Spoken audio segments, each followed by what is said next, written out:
Check. 1, 2, 3. The D. Brief. This is the D Brief. Your guide to Detroit. Your guide to Detroit's arts. And entertainment scene. This is the D.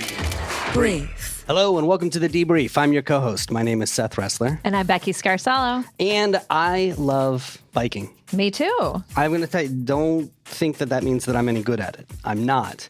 But I Well, like you're not doing bad. it. Yeah, and I get antsy, especially this time of year, because I'm ready let's get to outside. start. You know, Yes. we're recording this, and it is sunny outside, and we're like, why are we inside? I know. So look, we had to bring the king of biking in to talk about it, because the season is, about to kick off. We have here with us today, we have Jason Hall, who is the founder of RiDetroit, which is one of the bike groups that goes around town, gives tours, shows off the city, engages people in conversation. Jason, welcome. Thank you. Hello. Hey. So tell us about the venture. Tell us about RiDetroit. RiDetroit is a bicycle group that is focused on smaller groups that really encourage the conversations that need to happen. The conversations about Detroit, what's happening in Detroit, what should happen in Detroit, or just hang out and have a good time. How do you think cycling lends itself to those conversations? Wow, come on. Yeah. There's no better way to see anything than on a bike. And I'm not just saying that because I'm hardcore and I love my bicycle. I mean, I started to think that way through my love for bicycling, because I started to see the city more through it. So, when you're walking, everybody, it's cool. You get to see everything. Yeah. But what's cool about a bike is less effort is put in to go further, and you can actually see more cool stuff. So that's why I really believe that the bike is the best, because when you're in a car, which we call the glass bubble, you don't really have to deal with the environment, or you don't have to deal with any of the reality that's going on outside that bus or car. But when you're on a bike, you get the wheels, you get the ability to go, and you get the ability to be a part of what's happening around you. So I like biking. I actually started biking because I was one of those guys that had a hard time finding exercise. Like, I don't like going to the gym. Same. And I'm from California. I would bike a lot out there. And then when I came here, would start going biking. But I'd never seen a bike culture quite like there is in the city of Detroit, where you just have these huge groups that go out, and they don't go fast, and they're just social. And the other thing that I got to ask you about is the sort of bling on the bikes, because that was the other thing. Yeah. I'd never seen anything like that. That's a Detroit thing. That's really, other cities do it now, and I'm not saying we're the originators of it, but I will tell you this. Anywhere that I go, whenever I get to that place, the first thing they say is, what's up with those bikes? And just like Detroit with anything else, we are culture leaders. So people look at Detroit like, when we went to Chicago, I'll say, they get it from us, and so that's one of the things I'm definitely proud of, is the evolution of sort of how Detroit has put its own spin on what bicycling and bicycling culture is, When you say that, they get it from us, before this, you were doing slow roll. Was that something that was there from the beginning, or was that something that came over time, or? No, it was definitely there, but not on the level that it is now, I think, as Detroit's another, to give us even more props, we're one of those cities that sees opportunity. And, when we saw the opportunity to engineer something that might have been a hobby and make money off of it, and there was a way to showcase that, which slow roll really was. You could really go on a Monday and almost there were different guys who would set up in a section, and it would be like 10 of their custom bikes, and they would invite clients out to slow roll to look at their bikes.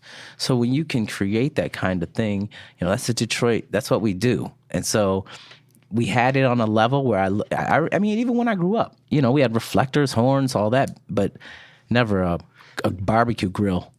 Where do you go for that? Because I've sort of exhausted what you can get off of Amazon, and I'm still completely outdone by everybody on these bike rides. Like, where do you go for custom bike work like that? You build it. Yeah, you really DIY. Do. You build it. You really do. Mm-hmm. Even now, I work in a bike shop, and guys come in all the time, and they're really trying to customize their bikes.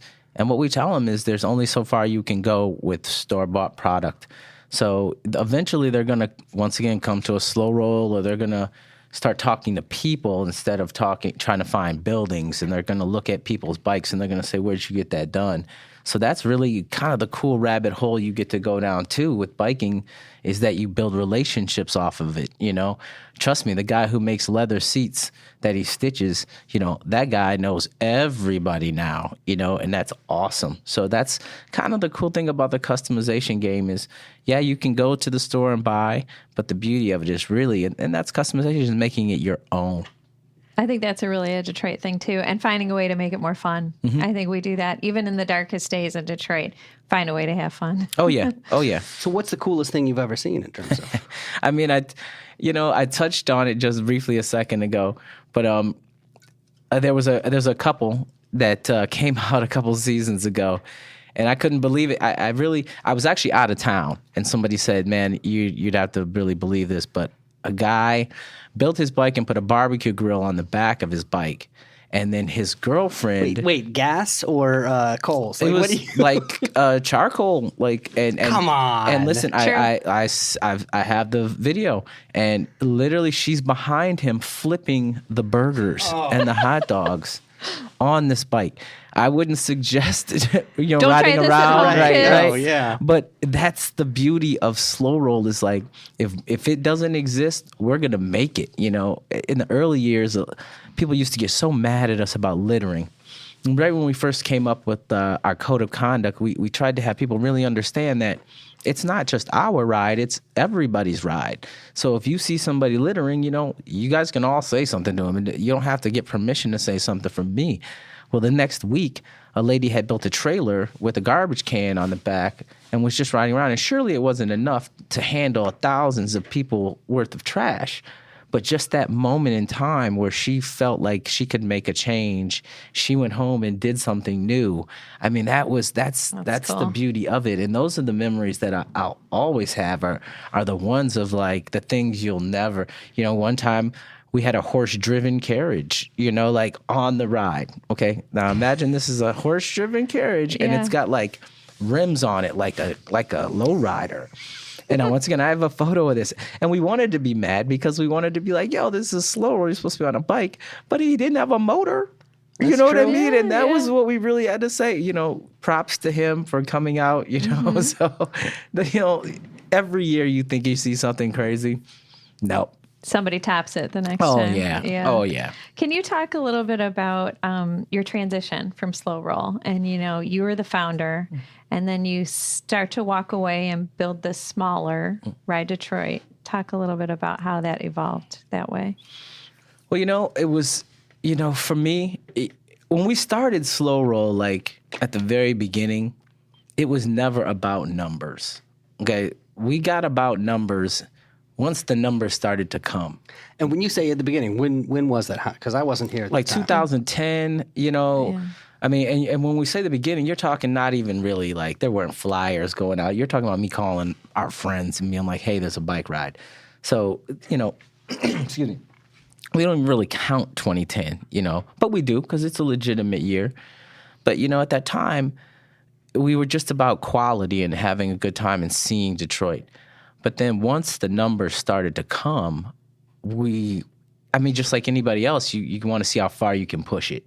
And that was, I think, for me, sort of the beginning of me losing my sight of what was important. You know, at the time we were like, yo, let's go to the salt mines or let's go to the Minneapolis Mansion. But then it became, let's just put a flyer out and see how many people we can Show get, up. you know, because no one's seen anything like this. And let's put Detroit on the map and all that stuff. I mean, it truly was important because it did do exactly that, put Detroit on the map. But for me, that was when I started to like sort of, you know, I would always ask, what are we doing here? All the time. Not in a way of, what are we doing here? Like, why? But it was like, what's our main purpose with this? Why are we here? You know? And so then over the years, we do this Apple commercial, and Apple comes to town, and Apple really turned me personally upside down in the sense of I had never been outside of this country. Okay? I grew up in Detroit. I had never been a foreign exchange student or any of that cool stuff. And so at that time, not only to have this international spotlight thrust on us, but it was my opportunity to learn, really on a level that I had never experienced before. So that was really the beginning of the real transition for me, is when I went to Mexico and I saw how slow roll affected them and what bicycle advocacy meant to Mexico. So wait, back up. How does Apple get involved, and what do they do, and how do you get that call? Yeah. So at that time, we were kind of already bubbling. Once we started to gain traction in certain ways, I was that guy like, oh, let's go. So at this time, we were already kind of doing a lot of PR, locally at the time. So not to say that we didn't pay a lot of attention, but we were just doing so much of it that it just came. I mean, I remember there were times that I would just be like, you want to do this? And Mike would be like, you want to do this? And I'd be like, yeah, whatever. So I get this call, and, Apple doesn't say, hey, it's Apple. We want to do a commercial and, give you all this. They say, hey, we're this production company, and would you mind telling your story to our boss? And so at that time, I had done so many interviews. Yeah, sure, And I really had this sort of elevator pitch that was about 30 seconds long that really was just to get you off the phone. It was, we started this, blah, blah, blah, blah. Cool, hung up the phone. The next day they call back and they say, hey, would you mind telling this to telling it to our another boss? And at the time, I'll be honest, I think we had just been offered a reality show. Okay, so we had just really been offered a reality show that we had just turned down. So it wasn't like out of it wasn't out of our realm of thought. What is the premise of the reality show? Is it? I tell you what, man, it's funny. So this was our experience personally with, and I don't know if this is how they always work, but they came to us and they said, hey, we love what slow roll is. We think this would be an awesome show. And we said the same thing. Well, what's the show? And they said, hey, can you do us a favor and identify like 20 of your friends, give us their names, their ages, their jobs.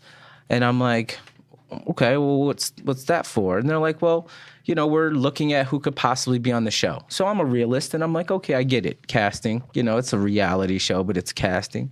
And then they said, the next time they said, okay, we picked these 5 or 6 people.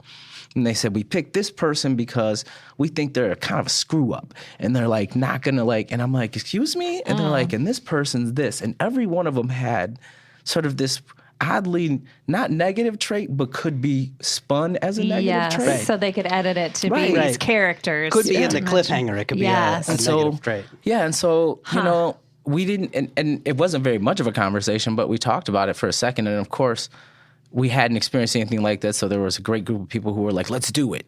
Even the let's people. Let's just be on TV. Yeah, right.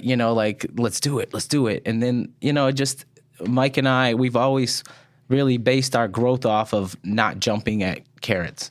And so we said, you know what, man, let's not do this. This, it just doesn't seem like it will work out for us. Doesn't seem like it's us. It's not about us. See, I think that was the wise move. I mean, we've talked to people who have been on reality. Dave Landau was on Last Comic Standing. And they're like, oh, it's just, it spins out of control and you don't know what's going to happen. And then you look at it like, that's not me. Right. He was talking about how he did a set that killed, except for one joke. Roseanne Barr didn't get it. And when you watch the episode back, they edited it all around that. Do you think he was bombing? Right. Yeah. No. And so we, when this phone call came, we had just had a production sort of call already, so it didn't really bother me. So the second call, they did the same 30-second pitch, let's get him off the phone. And the next day they called, I swear this, they called and they said, would you mind telling that to a 16-person conference call? and I said, okay, who am I talking to? What's going on? And they said, look, we're thinking, we can tell you this much. We're thinking about doing a piece about you. And at the same time, I still don't know who this is, We're thinking about doing a piece on slow roll, and I'm like, cool. We had done some stuff, so it sounded cool. And then they're like, we're going to send you an NDA, and and then we'll talk more about it. And to tell you, I didn't even know what an NDA was. I was like, That's sure. Non-disclosure agreement. Right. So I'm like, sure, send it, man. And so, and I tell you, it's funny because they faxed it through, and it was, first of all, it took up every piece of paper that I had almost in the house, and definitely ran out of cartridge of ink. because when it came through, it was about an inch thick. Whoa. And at the very bottom on the last page, it said Apple. Really? Wow. Wow. And so I signed it, sent back that one sheet that with my signature on it. They didn't need the rest, obviously. Sent that back, and they said, yeah, Apple wants to do a piece on you guys. And they started talking to me about concepts. And probably 2 weeks later, they were on the ground. I mean, and this is another funny story. Is I walked out of my house. True story. I went to walk my dog. It was first thing in the morning, and I'm out there in like, you know, a pair of shorts and like t-shirt, probably a robe jacket, you know, whatever. Half awake, and I see all these people like going up and down my block with clipboards, and I'm like, it's just strange. Maybe DT's doing something, you know, survey. And I hear this lady go, Jason, and scream down the street. And I look, and it's the set lady. Her name's Carol. She's like, yeah, we're down here signing everybody. And I'm like, signing everybody to what? She's like, they're going to do the commercial. So I didn't even know yet until that morning. What? From her? From her. Wow. And at that moment, my status definitely changed in Corktown. Yeah, I bet. You know, I because bet. my neighbor just started looking at me and going, who is this guy? Because until then, I was the slow roll guy for sure. But Yeah. all of a sudden, they're like, and no What one can else say you got anything, going? you know? So everybody's like, so, what's your name? You know, what do you do for a living? And I'm like, well, I ride bikes. You know, they're like, so, this is an awkward moment, you know? So it was fun. At what point did riding bikes become what you do for a living? Probably year 3 of slow roll. When we got to maybe 100 or 200 people, Mike and I said, one of us is going to have to put more than part-time into this. If we want to obtain our goals of, you know, whatever they were at that time, getting to 200 people and making flyers more than once a week. One of us Quit is your gonna- job, hang out at Kinko's all day. Yeah, one of us is going to have to quit. And at the time, I was kind of fed up with my job anyway. I was working in TV. And so I was already like, man, you know what? I'll just go ahead and see, you know, I'll tell you what I originally thought is I'll just go on unemployment. And I'll see what happens. Like, let's see if I can finagle this. And if it wasn't, shout out to unemployment. Because if it wasn't for that, I wouldn't have been able to obtain my dreams. Because while I was on that, not only was I looking for a job, but I was essentially paying myself to build this. So, you know, like the weeks that I didn't have a lot of work, I always had unemployment that I could fall back on, even though it wasn't a lot. Then I could just say, all right, I'm looking for a job, but I need these copies made, or I need to pay this graphic person, you know, $50. You know, I can make that happen. You know, I have no idea if there are studies on this, but it would be really interesting to see what the role of unemployment is in terms of making entrepreneurship Entrepreneurs. Yeah. possible. It has certainly made a couple of my unsuccessful ventures possible. No, but I tell That's people, reality. you know, it's, you know, you put into it. So I tell people all the time, you Yeah. know, if you have a dream or a goal, like figure out whatever it takes to fund that. And that was the opportunity at that time. If, you know, I can't say where I would be if it wasn't for that, That's why yeah. I say shout out to them, you know, thank you. Yeah. Yeah. So each year, slow roll grows and grows and grows. Yep. You were there for 8 years. Yep. And then what's going on in your mind? So I'm traveling at this time. I've like I said, I've been out of the country and I've really started to talk to people, but I've really started to go to Minneapolis a lot at this time. And if you've never been to Minneapolis, Minneapolis is really the bike mecca, Yeah. I think, of the United States. I mean, Portland's up there, it's good.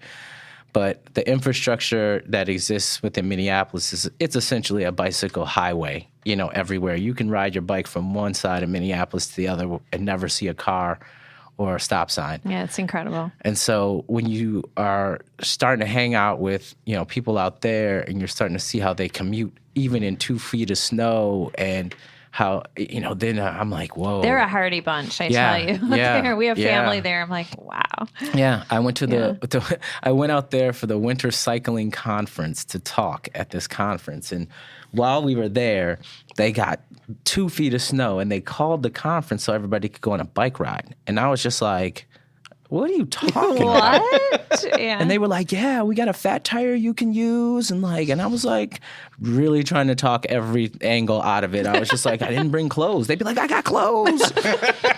next thing you know, I have this picture of me, and I'm just like, okay, so to wrap your mind around it, we were riding bikes when all the flights were getting grounded. I couldn't get home, but we were out having a good time on bikes. So when you start going and seeing places like that, you just want to bring that energy back here. Like Detroit was already building bike lanes and building bike infrastructure, and I just wanted to add to that. I wanted to throw my seasoning on that. But it sounds like, you're getting out on this circuit. Explain what that is. I mean, you're out speaking at biking conferences, or what are you doing? Where do you go as a bike personality? Yeah, man. You'll hear me say evolution a lot when I talk about all of this. And through the Apple commercial, I was invited to do my first ever I used to be a high school representative. So I used to go around for this college and talk up in front of kids. So I think that really honed me, for public speaking. Because if you can speak in front of kids, you can speak in front of anybody. Well, I got lucky enough to get another call, man. So Charlie Curve called me, Charlie Wilberg called me from TEDx. And he called and he said, hey, we'd love for you to speak at TEDx. And I said, okay, because once again in my life, I never say no to anything. I'm stupid that way. I mean, I'm doing a Dancing with the Stars thing right now. Don't even get into that. But so Charlie calls me and he's like, yeah, you want to do this? I hang up the phone and I call Dante, my friend, and I'm like, yo, I'm doing TEDx. And he's like, do you know what that is? I'm like, I have no idea. He's like, bro, that's fairly large event, sir. He's like, you might want to Google that and look it up. So I look it up and I call him back 10 minutes later and I'm like, yeah, how do I get out of this? And he's like, nah, dude. He's like, Dante's always been that guy in my life who really pushes me forward in a positive way. He used to tutor kids. He's easily one of the kindest people ever. And he's like, you got to do this. He's like, now's your time to really own this, man. He's like, you can define what you are and what you guys are. And so he said, I need you to write your speech and walk in front of your laptop, set a timer. They gave me 12 minutes, which is a pretty long time. That's a long one, yeah. So for 2 weeks, I'm walking in front of my laptop back and forth. And then I go into TEDx and throw my speech completely out the window. And after I did that, I'm a dramatic dude in the sense that when I really think of the gifts that I've been given, I can get emotional at times. And so I ended up crying at TEDx. Yeah. And it really, you cry on camera, man. They love it. And That's gold. I keep trying to get her to cry on the podcast. Oh, and yeah, it's just man. it's not working. If you get the emails that I get from people, it's not a hard thing to do. And so that particular day, I let it out, and then Apple invited me to go on some speaking events, and then public speaking became part of my repertoire. Not only did I start Slow Roll and did I help, put that together as far as the infrastructure, but then I got to be lucky enough to travel around the country, the world, and speak about it. And then we have, at the time, we had 5 other Slow Rolls. I think they still do Chicago, Minneapolis, Twin Cities, Minneapolis. Like I said, they have 5. And so I got to go to those 5 different Slow Rolls and sort of help those guys start theirs. Buffalo is huge right now. It's actually almost as big as ours, I think. I mean, infrastructure-wise, it's bigger. Their mayor rides every week. Mayor Duggan. Their mayor rides every week. There's a I'm challenge. just kidding. Throwing it down. I've been throwing it down lately. Yeah. Lately, he's got Shinola #1 off the line, so he's got to come ride that with me. Go. So I imagine as you're going around from city to city, you're not only representing Slow Roll, but in a lot of ways, you must be representing Detroit. It's crazy. For sure. One of the things I hear all the time in my own head is, one time somebody said, how can we be more like Detroit? When I was on tour, and I said, how do you mean like Slow Roll? And they said, no. How can we be more like Detroit? And never in my life would you think you would hear, at least in my lifetime. I would say that because I love the city and I get it. Sure. But, we grew up here. Let's keep it real. Never in your life would you hear somebody say, how can we be like Detroit? No. And More so, how can we not be? You know what I mean? And so that's when it started that evolution began, is starting to understand sort of my role and owning it as being sort of an ambassador to the city of Detroit, and it's positive change in what it is. Yeah, and I think that now you hear that much more often, and Yeah, it's great. yeah. The change is incredible. It's a beautiful thing. You know, there's so much stuff happening in Detroit right now, between incoming tourism, between influx of new employees. I mean, there's so much new positive energy happening down here. And it's almost like being a minister, except you're spreading the word of Detroit. Exactly. You know what I'm saying? And that's a beautiful job that I get to have every single day when I wake up. That's how I put it in perspective, you know, when I'm like, oh, I don't want to get out of bed, or I don't want to do this. I go, wait a minute, dude. Your job is to ride a bike or walk around Eastern Market and talk about amazing art, or like, I mean, come Yes, on, man. I know. mean, there's not a better life choice that I could have made that would have put me in a better position. Let's talk about For some of sure. the things that have happened in Detroit when it comes to biking. You know, you've got a lot more bike lanes. Yeah. You've got, you know, bike sharing going on all over. I mean, Yeah. you know, you've even got things like the velodrome put in. Man, you know, I'm proud to say that, you know, I hope that Slow Roll had played a role in that to really show, because at a time where bicycling was sort of on the back burner because they didn't know how many people, and we didn't even know. We joke our first Slow Roll, somebody says, what are you going to do when 100 people show up? We always said there's not 100 people that ride bikes in the city of Detroit. And so it's an amazing time to get to see the voice that they have. And now, you know, you listen to the mayor's speeches, and he talks about how important it is to connect neighborhoods via mobility and bicycling. And so that's the part that gets choked up in me too, is that the people, it's one of the few times where the voice of the people really does change the needle on something. You know, a lot of times we can vote on something and you look and there's no real change. But for the first time in a long time, the infrastructure of bicycling is in the forefront of conversation, and it's affecting, you know, like you look at Livernois, you know, somebody's talking about how they're taking the lane, you know, taking the median out. And the next comment was they need to make room for the bike lanes, or it's going to be an awesome place for patios.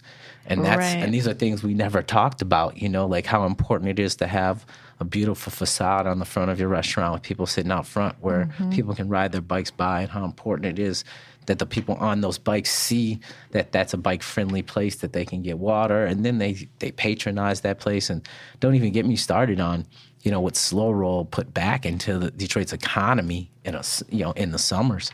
So when you invest in that culture, you're what you get back, your ROI on that is huge. Yeah, it's a win-win. And just to see how the MOGOs, for instance, have far exceeded expectation, where something like the Q line is underperforming. You know, it's just, I think everything has led to the next step in the bike culture. So for sure, Slow Roll had a huge part of that. The next step is here, and I'm excited about it. You know, it's, you know, I've seen bikes change, you know, just because of my connection to them.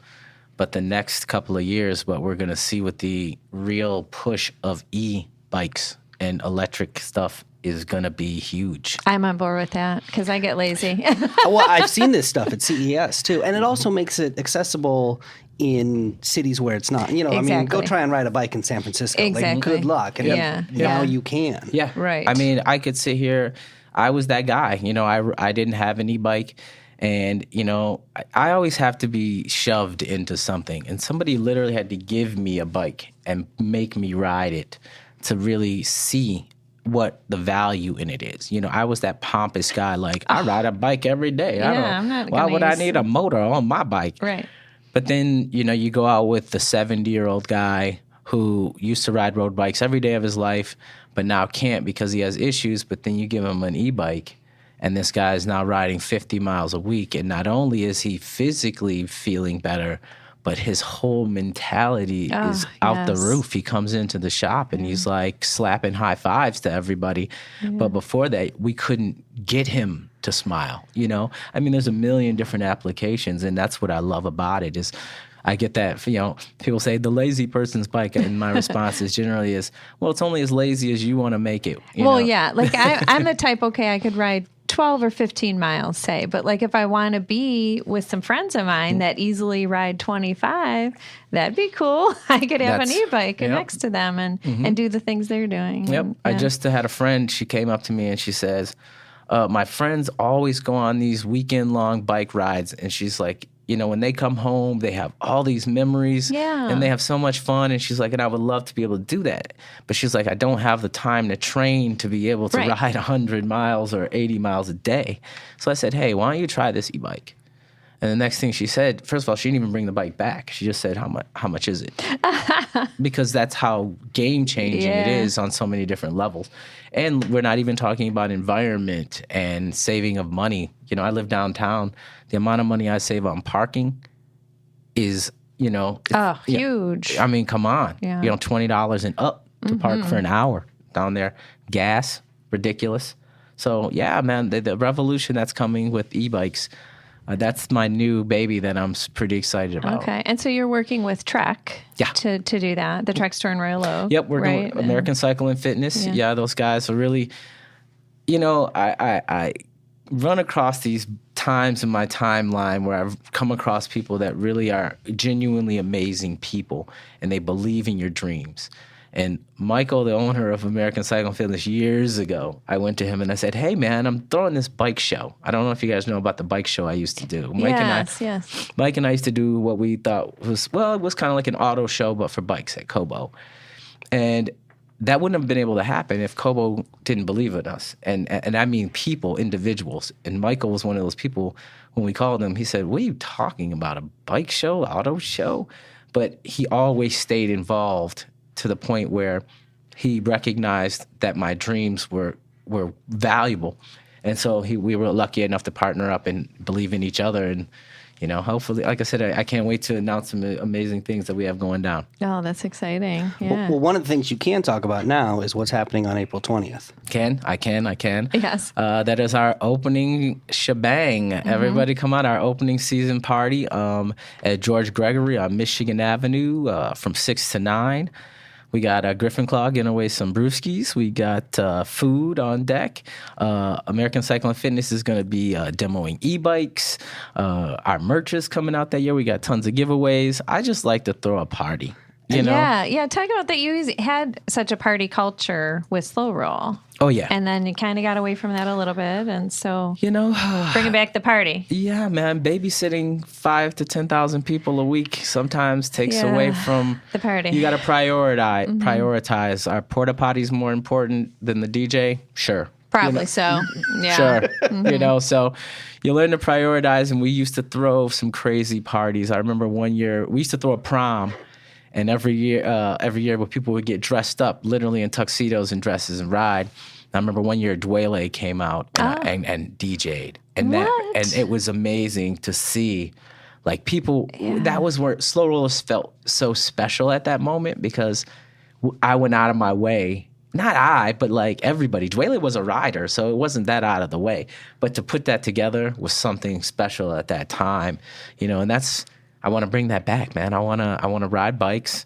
I want to show off the amazing stuff that's going on in the city right now because it's changing so rapidly. Fast. Yeah. Yep. So I just want to like have fun, show off all that cool stuff, talk about some history before we forget about it because that's important too. You know, and frame how we got to this place. Exactly. Yeah. You know, we look at that big hole and we're excited about the Gilbert building going in, but it was built off of something, and that building was called Hudson's. And so, like I said, I like to talk about the history, and I talk about the new movement because it's here now, and we're living it. Yeah. And I got no problem with it. You know, people ask me all the time about new Detroit and old Detroit, and I say, listen, you know, there's got to come a time where we have to let go sometimes of the old. We don't have to forget it. But we got to move forward. And I think Detroit right now is in a very progressive, forward-moving place.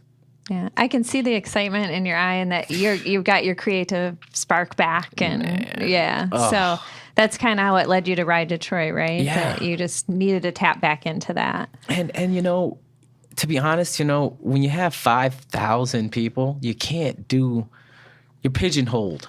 You know what I mean? We have to play by these rules, you know, and I'm okay with those rules because they exist for a reason. But I long for the days where we could just throw caution into the wind and decide to drink or do whatever we wanted to do on that day. And that's what RiDetroit really is, a backup to that moment of being able to be free and just enjoy everything. This is why a singer in a band is like, guys, I got to go do a solo album. It's not you. It's just... Yeah, it's me. Right, Yeah, I right. just need to tap back into why I'm good in the band in the first place. For yeah. sure. That's the great analogy. I mean, and that's exactly how I felt. I said, if I step away, hopefully it'll bring back this love that I had. And not saying that I didn't, what I lost the love for was the work. I really don't want to spend my day in the Wayne County building. You didn't find joy in organizing all those porta potties? I always bring up porta potties because that was really one of the last things I would hung my hat on. When we had porta potties every week, people would always be like, "Hey, where's the bathroom?" I'm like, "There's 5 of them right over there." Okay, I ordered them myself. Right. Yeah. So, that. And that was your most common question. Where is the bathroom? Well, Yeah. that and how long is the ride? How long's the ride? People would always say, "How long is the ride this week?" I don't know. Come on, man. I do know, but I'm not. Just get on the bike, man. Right, you know what I mean? right. It's not like any Just other come week. on, We're follow not me. throwing any 5-mile fold in there. They're like, yo, so. All right. Jason, you ready to play a little game? Let's play. All right, I'm going to ask you for a series of rapid-fire recommendations or just fast questions. Tell me the first thing that comes to mind. Starting with this, you've watched a lot of neighborhoods change over the years. Which one do you think has evolved the most and why? Whew, that's a good one. I'm going to say Corktown. Corktown's really evolved, I think, just because of the timing of everything right now, and they've really had an opportunity to sit back and watch other neighborhoods. I would have said Midtown, but and they're doing it. I mean, Sue's really still killing it over there, but Corktown, what they're doing right now and the speed that they're doing it at, and yeah, I would say Corktown right now, and I'm kind of biased because I live in Corktown, Right. but no, honestly, it's true. if you go over there and you look at Michigan Avenue. And you talk about just since the announcement of Ford, the amount of development that has occurred on Michigan Avenue. Wow. So you go by all kinds of buildings in Detroit. What's one that's still out there that you would like to restore yourself if you had unlimited funds? Wow. It can't be a building that's already... Maybe the Moose Lodge. Okay, where's that? It's the Moose Lodge over off of I don't even know. It's still theirs, I think. It's over behind the old Town Pump and Centaur off Clifford over there. Yeah. That one, or I can't think of the name of the bank, but there's a bank over there that right off of I think Clifford as well that still has the vault in it, and it used to be a club way back in the day, and you could actually go in the vault. I have a thing for old banks. Oh yeah, so that's super cool. Yeah, that's probably one of those two would be it. All the other ones, man, Uncle Dan's got 2 of them. You know what I mean? No, the good ones are taken. He's doing a number. Come on, Dan, let me get one of those. What is the best biking anthem or biking song by a Detroit artist? Ooh, By a Detroit artist, the best Detroit. I mean, Okay, when you launch a new bike ride, what do you blast through the speakers? it's gonna be something Motown. Mm-hmm. I'm a huge Stevie Wonder fan, and this song has nothing to do with biking, but Boogie on Reggae Woman is just the energy behind that song is really gets the crowd going. So that would be my Detroit. I don't know if, does that count? Motown? Stevie is good for every occasion. Yeah, I'm doing does this that count, 30-song challenge, and I swear I could name a Stevie song for every single category. Oh, yeah. That's another cry moment for me. Take me to a Stevie Wonder concert and watch me cry. Okay, Seth, we got to do that.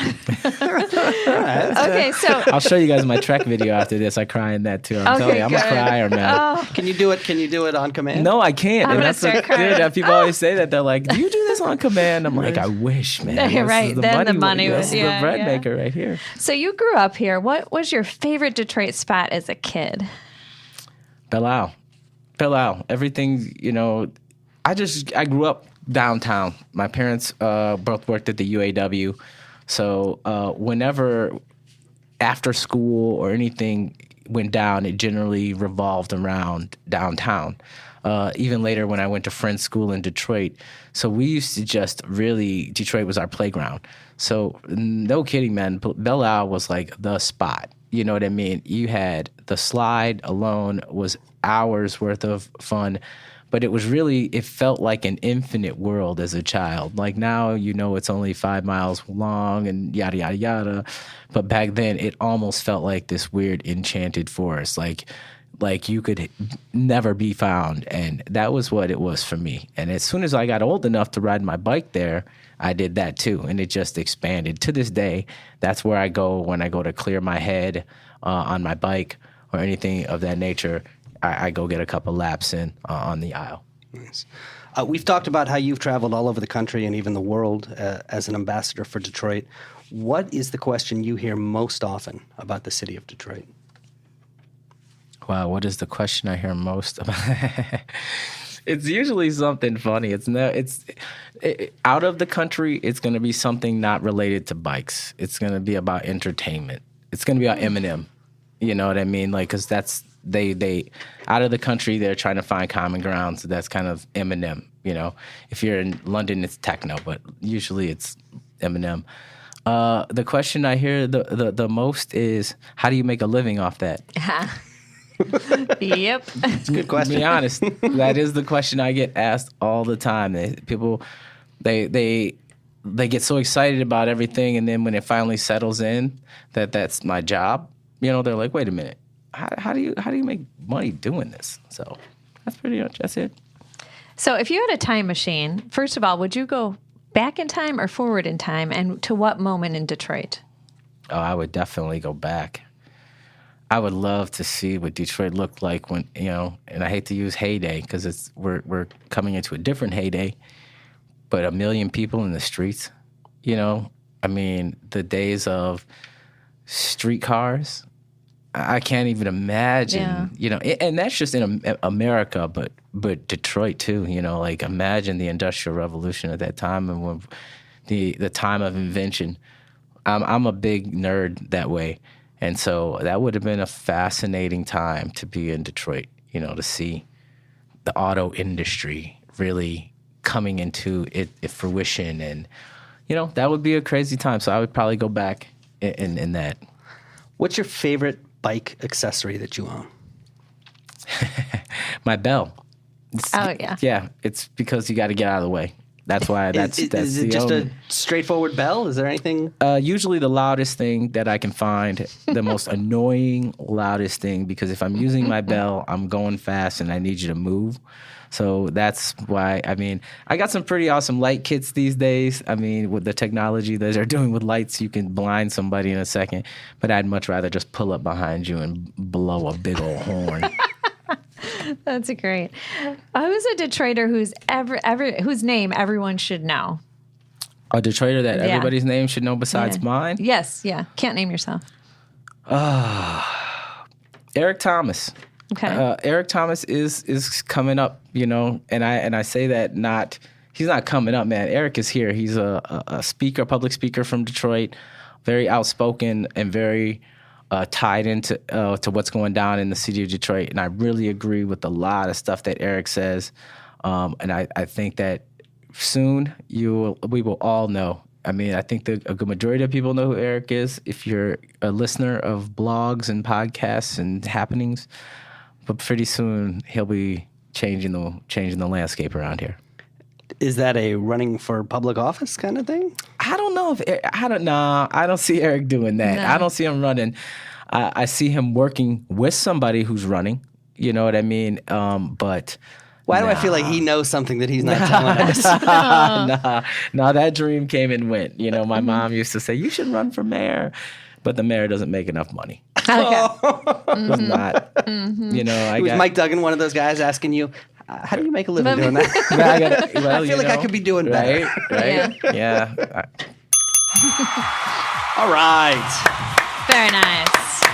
Good stuff. Jason Hall, the founder of RiDetroit. Again, the ride is coming up on April 20th. Do people have to register for it if they want to go? How does it work? I'd like you to RSVP. That's on our Facebook. You can get to our Okay. Eventbrite through that. However, it's a party. You know what I mean? Show up. Just don't get mad when we run out of food and drinks. There's a store down the street. Nice. And of course, people can go to the website. The website is just RiDetroit. We got to say it right. It's RiDetroit. RiDetroit. You got to blur it all together. So what's the website then if people want to go? RiDetroit.com. All right. Keeping easy it enough. easy. And they have super cool t-shirts, I must say. Oh, So yeah. you've got new stuff for this year. Oh, wait till you see what we got coming up. It's Yeah, I got a good guy. Okay, cool. Awesome. Well, we'll check it out and have a great ride. Until next time, Detroit's moving. Keep out. The D Brief. Your guide to Detroit's arts and entertainment scene.